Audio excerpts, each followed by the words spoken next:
So it's COVID season again. Yeah, a number of COVID cases are increasing as it is winter in the northern hemisphere, and most people on the planet live in the northern hemisphere. So it's COVID season again. That is probably something that we're going to start saying, right? Because we say that it's flu season again, and apparently the flu vaccine is decided upon by a bunch of different scientists every year. And it's not a vaccine to just one thing, because the flu is not caused by just one thing. And COVID-19 may well develop into more than just one thing. Because as of right now, they can detect, there have been people who have been reinfected by this coronavirus, and it means that the two strains were obviously distinct enough that people could get reinfected. The antibodies that their body created, or whatever the immune system created to fend off the first infection, was not good enough to prevent the person being infected again. I guess you never can prevent people being reinfected from or infected by anything. Vaccines don't really do that. They seem to help you fight off the new infection. Unfortunately, some people had a more severe outcome the second time they were infected with the COVID-19 virus, or the mutation of it. So, especially given the fact that many people say that they aren't going to take a vaccine or get vaccinated, even in the USA and all of these developed countries, much less developed countries, it seems like based on the mutations and the people who are not going to get vaccinated, that we will continue to have a COVID season every year in addition to the flu season.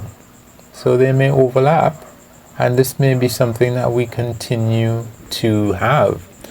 I mean, we used to think, I don't know if we used to think, I used to think that, we'd get a vaccine for this thing and we'd be one and done and it would be over, right? Well, unfortunately, we don't know. We don't know, and seeing as people are getting reinfected, clearly you can.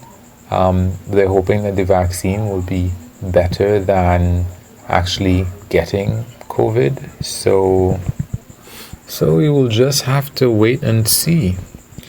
And as I would have mentioned before, I'm sorry to anybody who might be offended, but it is to me a little bit hilarious to consider the people for whom, in a way, the lockdown or the lockdowns never end, because they're in a place like the US, which has, a lot of interstate travel, and it means that you can't stop the virus. You can't eliminate it like you could in New Zealand, or you could in Australia, or some of these other places, maybe China or something.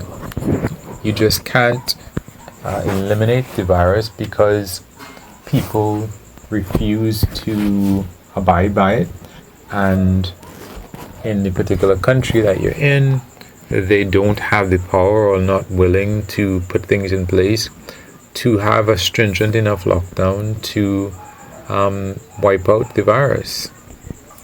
So as somebody who intends to be, maybe 100th in line, I'm not going to be first in line to get a vaccine, but I already got the flu shot for this year, the combination shot of all the different potential flus they thought would be prevalent this year, as they do every year.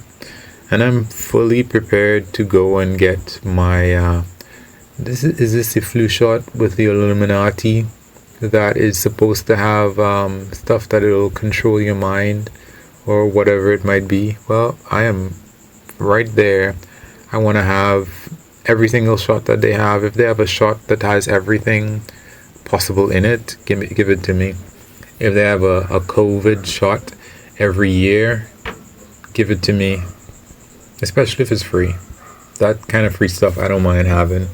I really have a little bit of a problem accepting free clothing. I don't really want any more clothing anymore unless my own falls apart. But I am definitely willing to have as many free or cheap vaccinations as I can get to completely load me up. And they say that eventually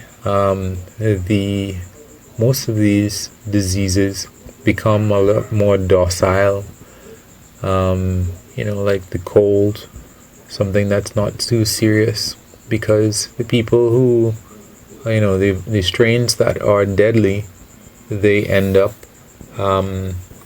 not infecting people, because they don't have the opportunity to infect people because their carrier is dead. So it is possible that we have seen the worst of it, and that would be pretty good, honestly. But until the time comes where that happens, and this thing, because right now, as far as we can tell, it is still much higher mortality for elderly people than the flu or than the cold. So these are dangerous times to be on that end of the spectrum, and we could very well see that the life expectancy in countries across the world just goes down because of this for the future, especially because a lot of more senior people are perhaps more willing to believe in conspiracies and all of these things, potential ideas that people draw upon from the Bible. So they're much less likely to be in line, and then their immune systems are not going to probably react in the same way as perhaps a younger person. So we could just see that life expectancy goes down for the time being across the world, even in places where people were living longer. Well, maybe not Japan, right? Because they seem to have it under control, but certainly in Europe and certainly in America. As this is in addition to the opioid crisis. So I guess we will be, the vaccine might be great, or the vaccines might be great. Maybe everything that I'm saying is crap, and maybe we will be at an end to this in a couple of years. But that is not what the reinfection and what has happened with the flu virus seems to be indicating. So we can keep our fingers crossed. We'll see what happens.